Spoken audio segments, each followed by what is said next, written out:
There you go. Good morning, everybody. Thank you for joining us. I'm going to just admit a few more people into the room. It's a beautiful day. It's a great day to be alive. It's a great day to be in Melbourne, in spite of everything that's going on. It's good to see all your smiley faces here. And as always, the MBN is doing what we can to help and support everybody around the place. And part of that is to get great speakers across the board. And today we've got another great speaker, Philippe Guichard. I'm going to introduce him shortly.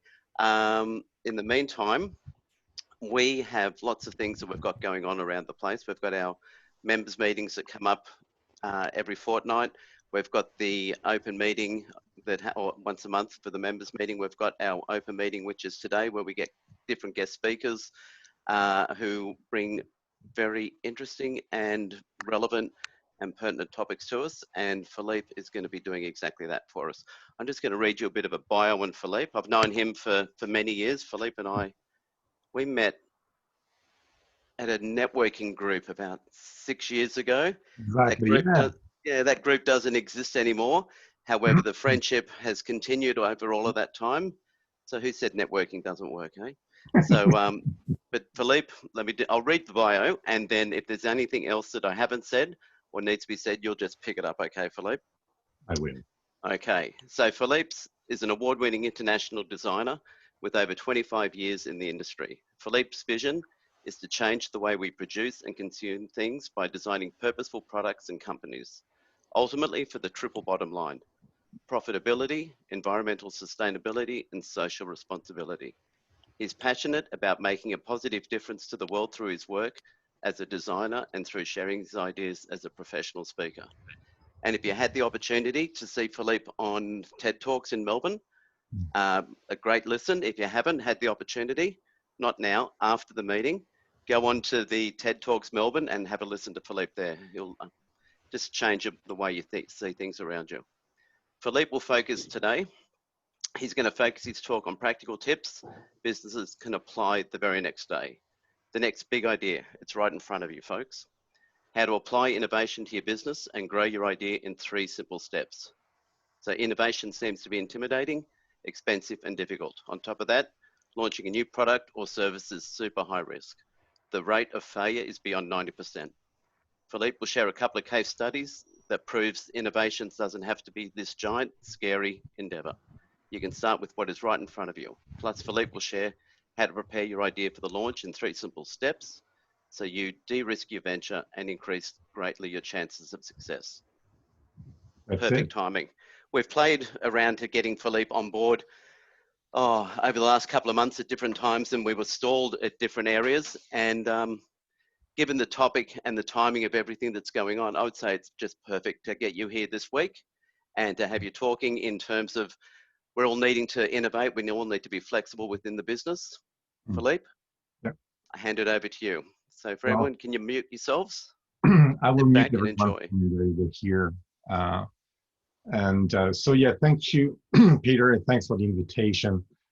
So today the topic is innovation, and it always looked like a very beastie thing. Like it seems to be very overwhelming, expensive, hard. Only big companies can do that and everything.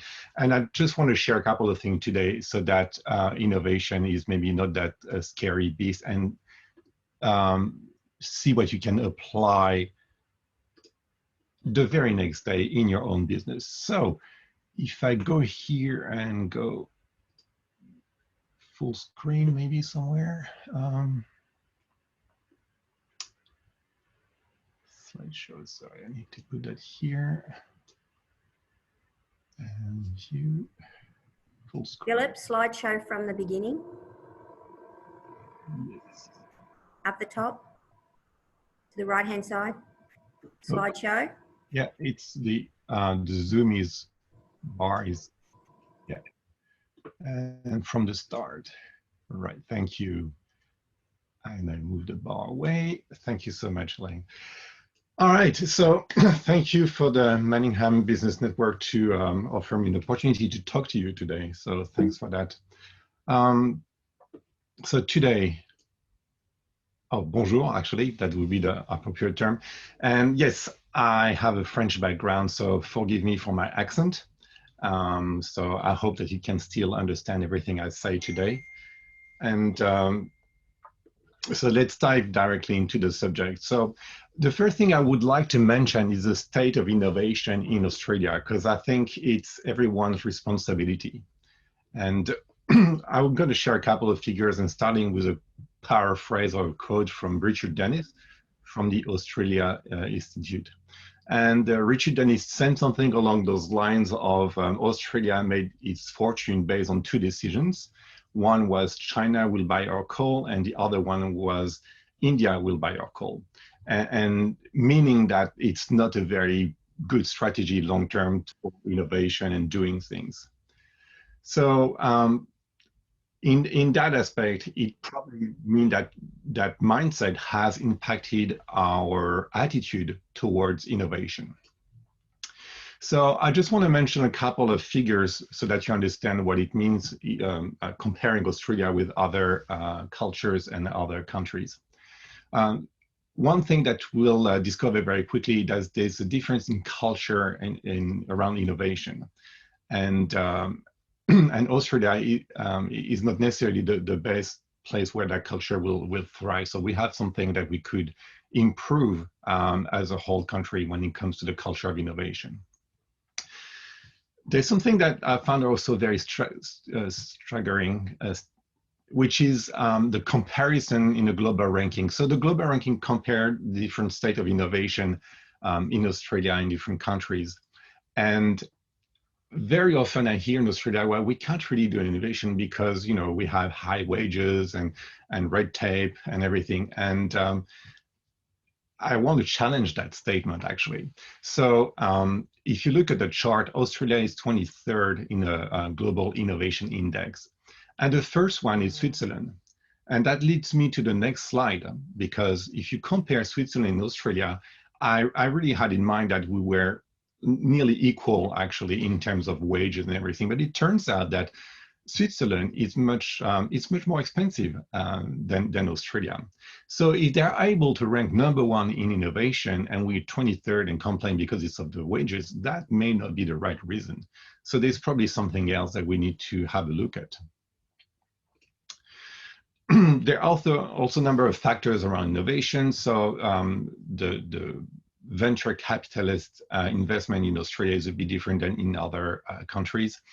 And it seems that we are a bit risk averse. And if you look at the chart, we don't take a lot of risks in terms of venture capitalism.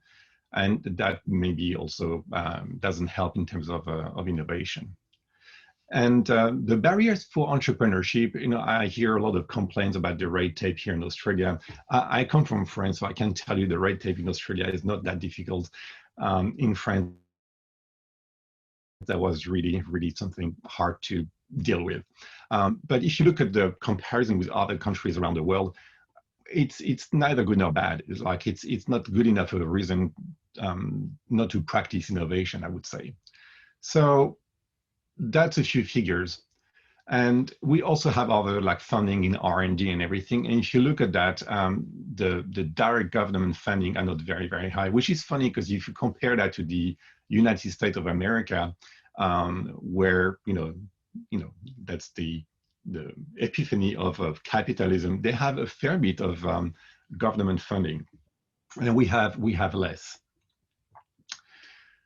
So you all know the figures. I'm not, I'm going to go quickly on this slide, but 1 in 3 new small business will fail in the first year of operation. And there are a number of reasons. I'm not saying innovation is definitely the #1 thing. There's stuff like cash flow, understanding the business, understanding the market. There are a number of things that make that happen.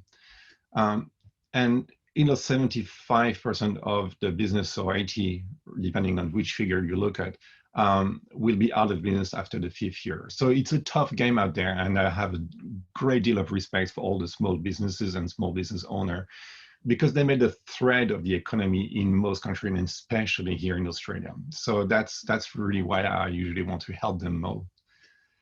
And it's even worse for hardware startup, because I am an industrial designer. So what I do is consumer goods. and hardware it's a whole different beast, so to speak.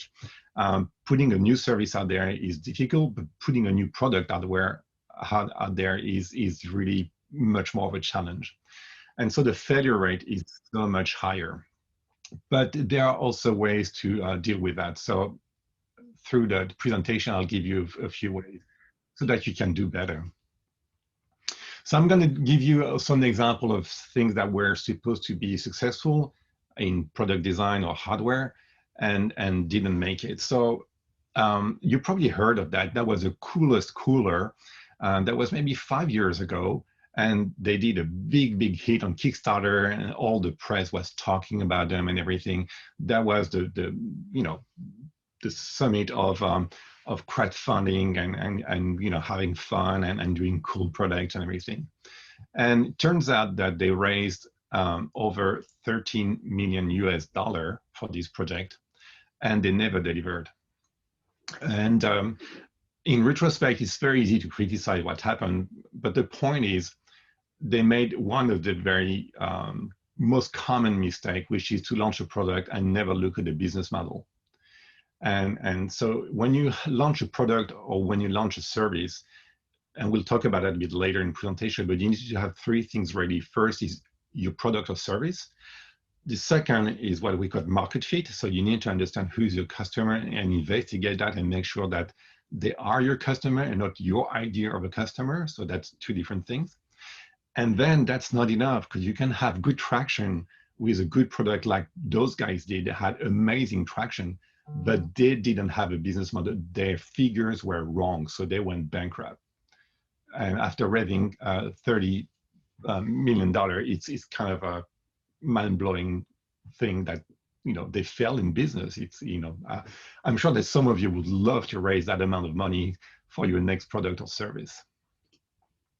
So if you look at the landscape, it always seems that innovation seems to be like so complex. You need to put technology, you need to put AI, or you need to have this level of product and service. But actually, it doesn't have to be this way. And you can have this kind of a low-key innovations thing that you can do.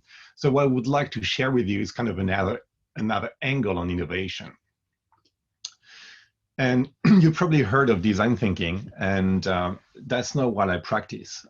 Even though I'm a designer, you would suspect that I would do design thinking in my sleep. And there's part of my design process that is very, very close to design thinking.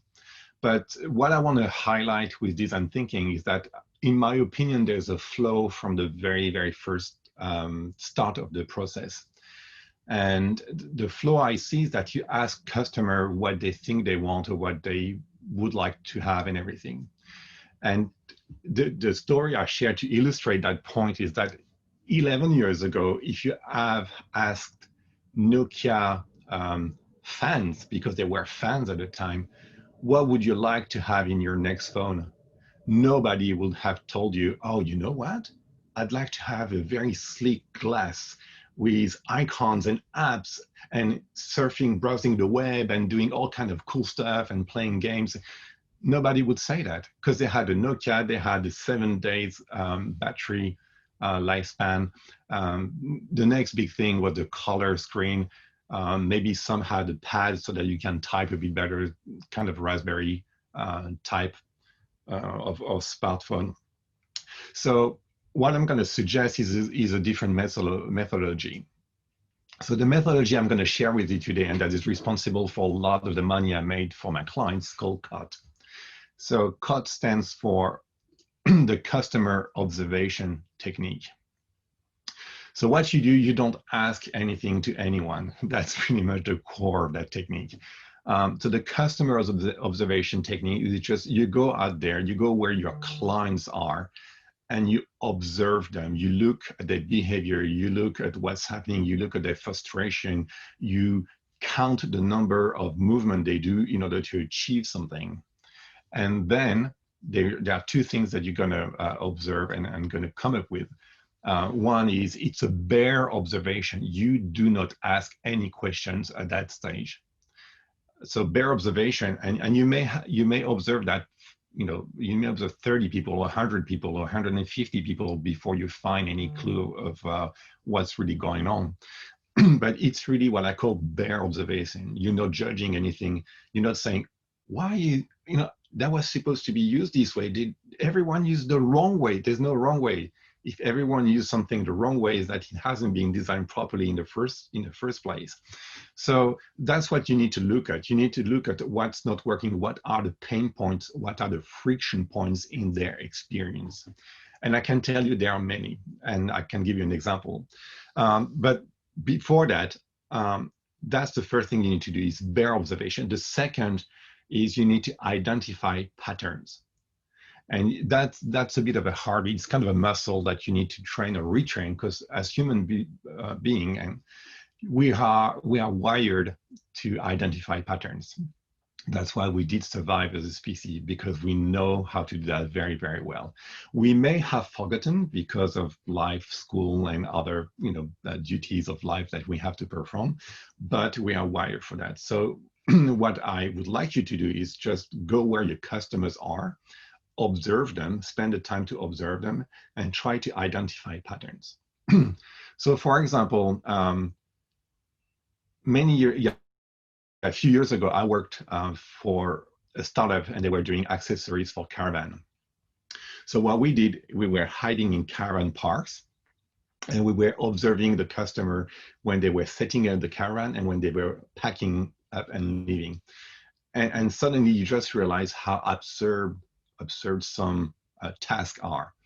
There are tasks where you need to, put your knees down and try to fasten stuff and chains under the car, and like it seems to be like really like a painful experience, actually. Like it's difficult, and it doesn't have to be, but because everyone is doing it and nobody is challenging that, it seems to be normal. But if you just observe, like bare observation, then you realize that it's quite not working. It's not really the right thing. And then you can come up with a pattern that identify that a lot of people do the same thing. And then you can propose a new solution. So I will share quickly a few case studies. A few years ago, I was working for a CEO who was in the finance industry. And prior to that, I worked with entrepreneurs that were more like tech people, like engineers. They build a product.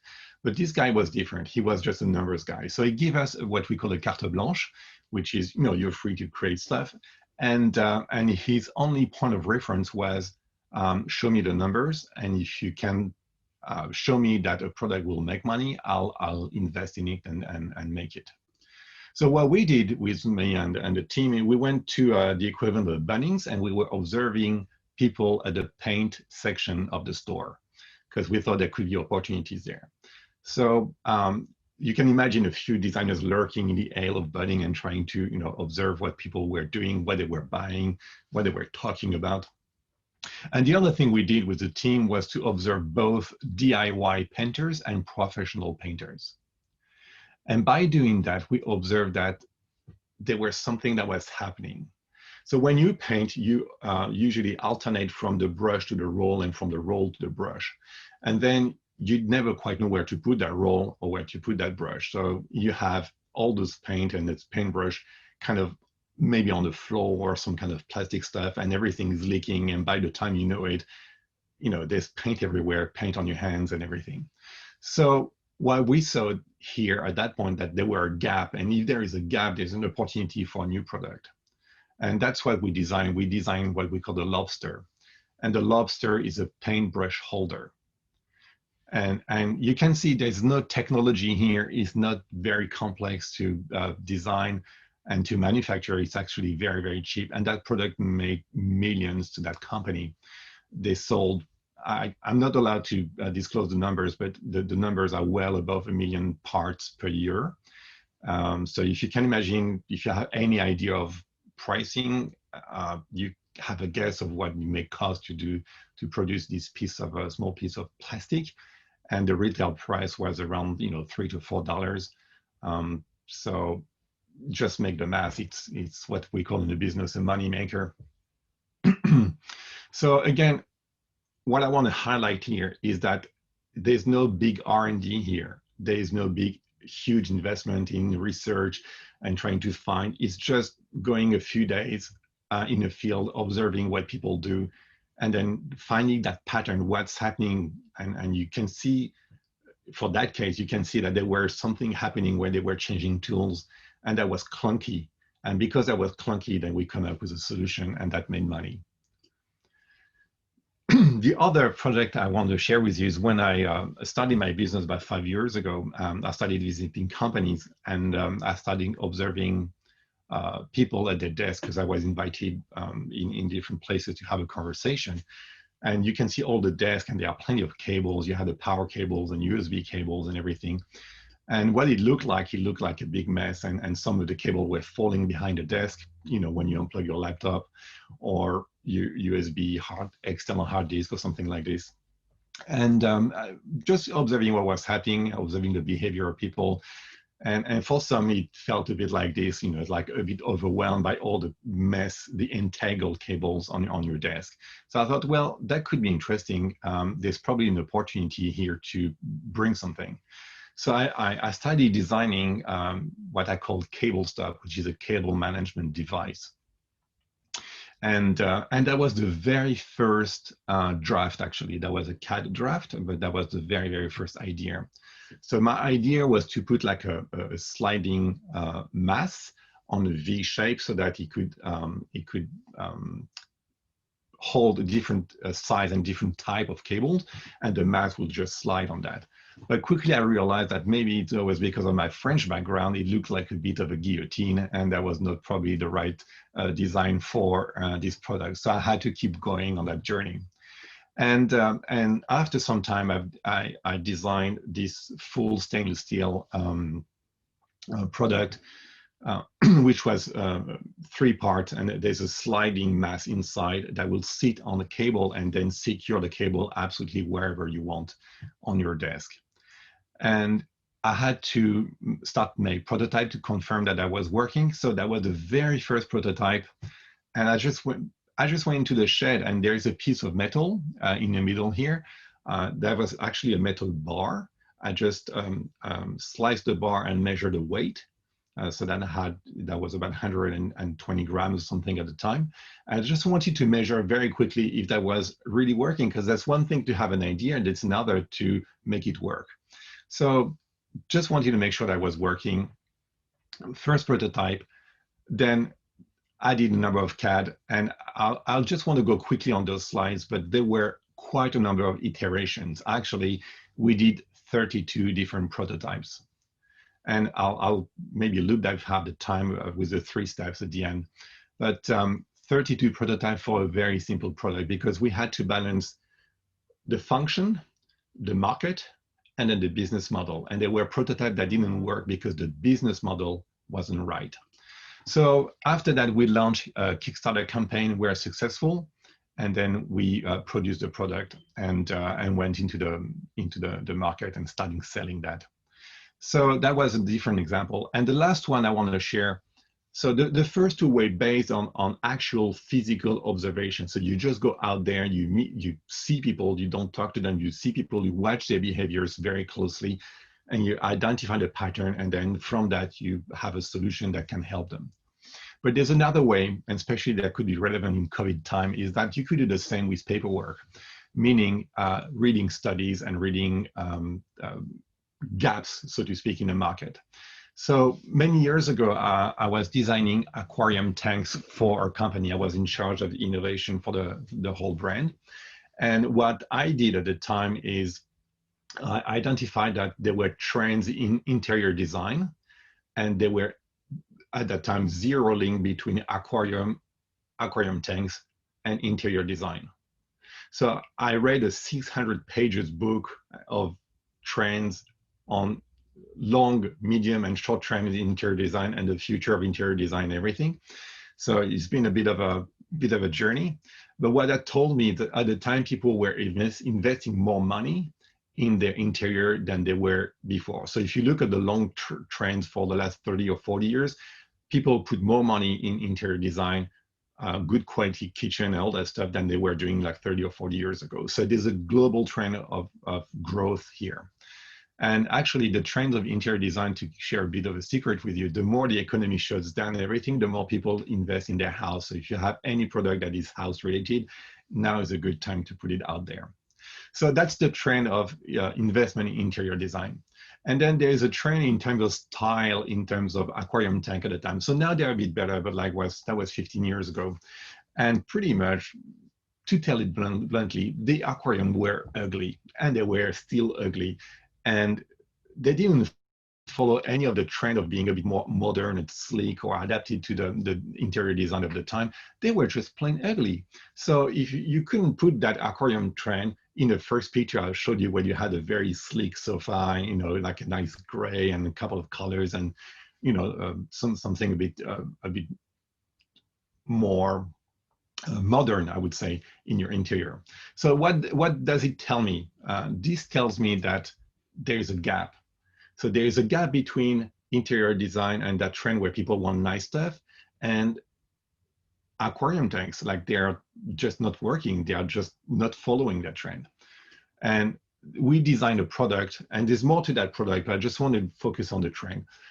We designed a product that had collections, and all the technology was hidden in a corner, meaning that it's an aquarium tank you can have on the kitchen countertop, or you can have in your living room, because it just looked nice, and it just fit the rest of the interior design that you've seen in the very first image. So that's another example of how you can read trends. And I'm not saying, by the way, I'm not saying it's easy. I make you, maybe it sounds easy when you listen to me. That was 18 months of work.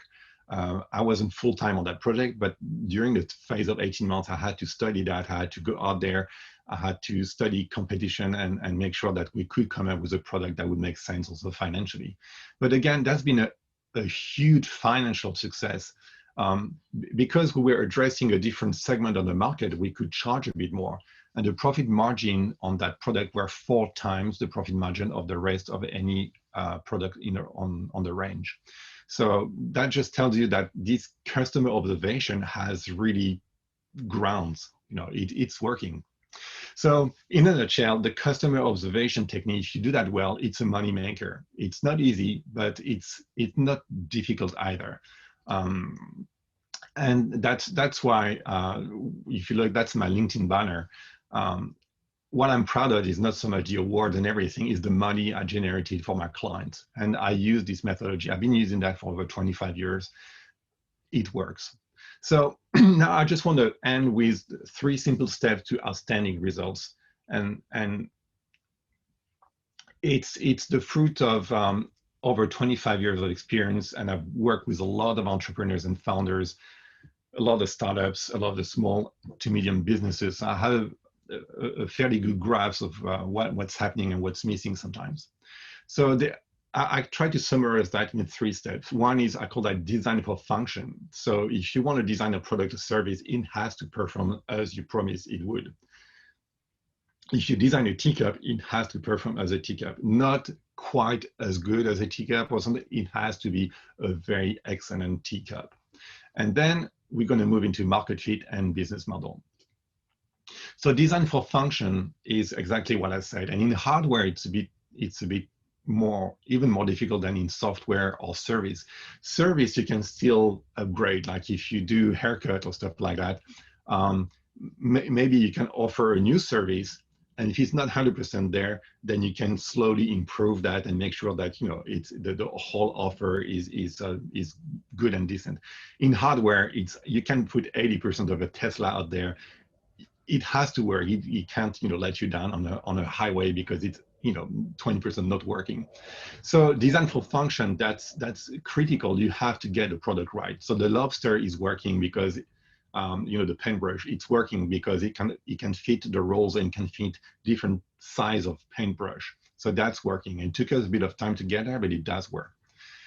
The second phase, it's extremely important, is what we call market fit, is make sure that you really talk to your customer, not people you have in mind that could buy your product, but actual people that will buy your product. And one of the biggest mistakes that we have is we make assumptions. And so if you have a haircut salon, you think, oh, well, it's maybe, I think there'll be like women from 40 to 55 that are the core of my market. And I'm going to service them like this, and I'm going to offer that and everything. And then you realize that they are not your core people, or maybe they are, but it's not the right segment. They're not willing to pay because there's something a bit off. So you need to really test, you need to really ask the market, you need to come back with explaining what are their pain point and make sure that your offer is a good fit for that. And then you need to align the market with your product or service. And the last one is design for business model. And you would not believe that, but even large companies sometimes don't do that right. And it never ceases to amaze me where I see companies building hardware product, in my case, because that's mainly what I do, and going out there and then realizing 2 years down the track that either they don't make profit or they lose money. And it breaks my heart, because it doesn't have to be this way. It doesn't have to be the case. You can check the numbers before you enter the market. And if you have the right product and the market fit, the market fit will give you another indication that is crucial for your business, which is the volumes of customer you can get. So you don't design a product for 100 people the same you design a product for 1,000 people, or the same you design for 10,000 people. There are 3 different products and services. They have to be tailored differently. They have different level of investments. So it's crucial that you get the numbers right. And it doesn't have to be complicated. I don't want you to do a 60-page business plans. You have the business model canvas out there. You can nail that in 1 page, but you need to dive into the numbers. You need to make sure that it's sound before you invest any further. So that's the key I wanted to share with you this morning, because I'm really keen in helping founders, entrepreneurs, and small businesses. They are the heart of many countries. So if you want to maybe share or do a screenshot or something, I have a PDF called the 3 Steps to Profitable Product, which is kind of a summary of what I've been sharing with you. So either you can connect with me on LinkedIn, and please, if you connect, mention this conversation this morning so that I know where you're coming from. And I will send you that PDF so that you have an idea. It's a good reminder so that you check every now and then where you're at. Or you can email me at innovation@d2melbourne.com.au, and I will share that PDF with you. Another way to connect is you can go on the website, d2melbourne.com.au, and you can book a discovery call. And the discovery call is about 20 to 25 minutes of my time. It's free. There's no upsell. There's nothing like this. It's free. I just want to help you if you have an idea and you want to exchange idea or bounce back or confront the idea with someone that's been in the industry for some time. Please book a discovery call with me. I'll be happy to help you out. And on that note, I just want to thank you so much for this opportunity to talk to you this morning. I hope you will have questions, and I'm more than happy to answer those. So I mean, merci, because I'm French. Thank you so much. Philippe, thanks very much. It's been awesome. Look what I've got. That's it. I've got the cable stop. When Philippe launched the Kickstarter, I got on there, and I think I've got about 5 of them. And they still work. I still use them on the desk all the time. Saves the cables running down behind the desk and losing them and having to crawl underneath and pull them all up again. So thank you very much for that. It works really well. Testimony that the man knows what he's talking about. Philippe, this has been a great conversation. You've opened our eyes to a whole lot of stuff. And in these times when we need to look at how we do business and what we can do, it's great to have your conversation join with us and help us just, look at the world differently. When we step out today, we can look, wherever we step out, we can start looking at the world a little bit differently and see where the opportunities lay. So thanks very much. Really appreciate it. I just want to add something, if you allow me, Peter. So I was interviewed just a couple of days before by someone that does, social media for a marketing studio and everything. And they were asking me, we have a hair salon and a gelato in our street, and both are closed because of COVID. What can they do?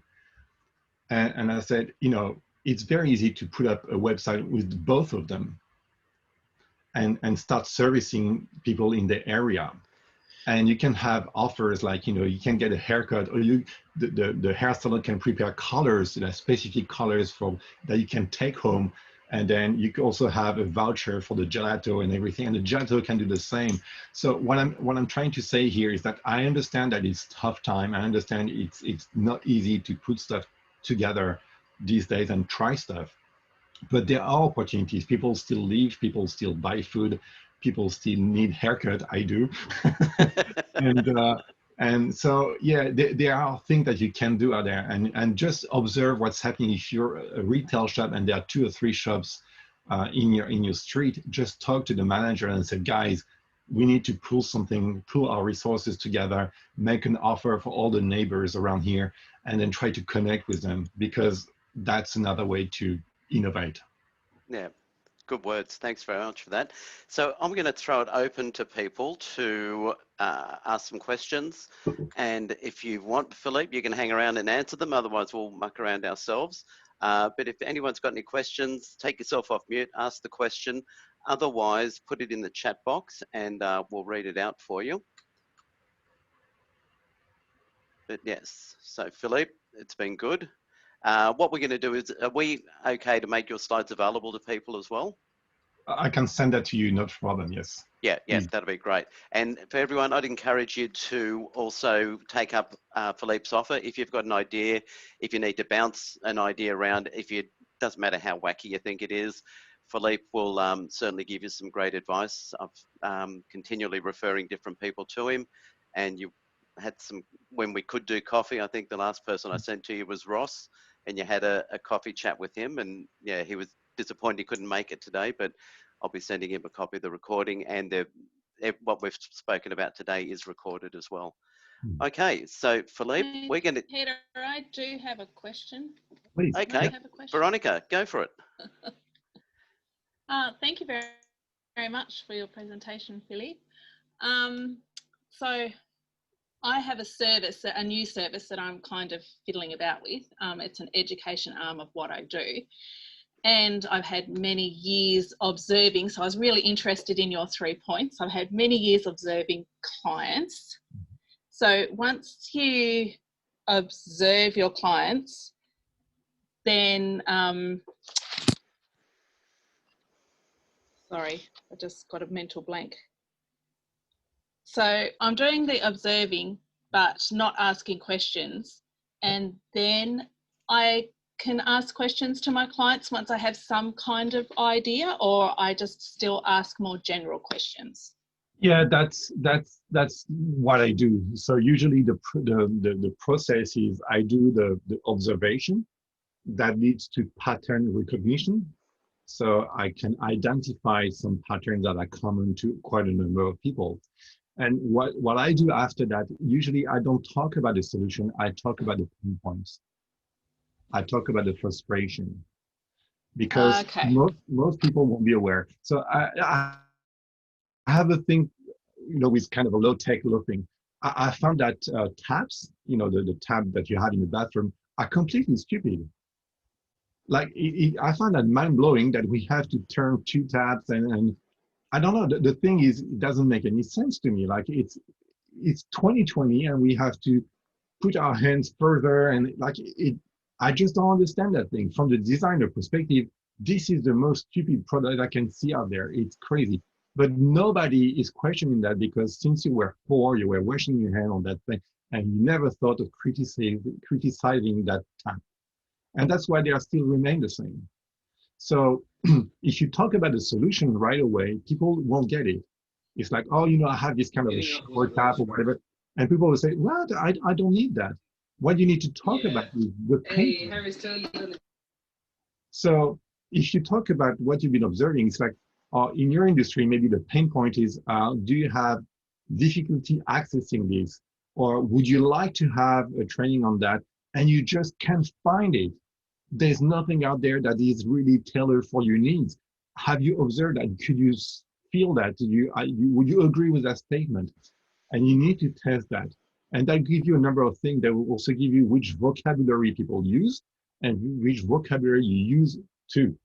And usually there are 2 different things. Again, I'll give you an example. We did a we did a product, an accessory for caravan. And we thought that with the founder, we thought that the speed was the number one thing we could talk about. So we went out there, we talked about the pain point. A lot of people had a pain point. We thought, well, that's really good. And then we thought, well, we can solve that with, super speed. In 5 seconds, you're all set up. And people said, no. So I came back to like the more observation or talking about the pain point, say, when that happens, is that frustrating? Is that taking a long time? And people say, yeah, but the main thing is it's safety. Because that happened to me. Someone broke his feet while doing that. A lot of people injure their legs because it's clunky and everything. So suddenly we moved from the marketing that we thought would be speed to the marketing that would be safety. And then we present, oh, we have a safe product with you. And people say, oh yeah, safety, I'll buy that. So again, there is what your assumptions. So you need to start talking about the pain point, their frustration, and make sure that they understand that. So you need to play with the words too. And then you need to listen which keyword they use so that you can align your market collateral to your audience. That's great. Thank you very much. Yep, great answer, Philippe. Thanks. Councillor Mike, you've got your hand up. Did you want to ask something? You need to take yourself off mute. Or I can do it for you. Oh, hello. We don't have the sound, sorry. No, you've dropped out. Something's gone. Okay. All right, so while Councillor Mike's fixing that up, Philippe, there's lots of people saying thanks very much. Wonderful, really appreciate it, fantastic. Yeah, Maybe, you've won a few hearts today. Yeah, Councillor Mike, do you want to type your question in? That might be easier if you can do that. If anyone else has a question.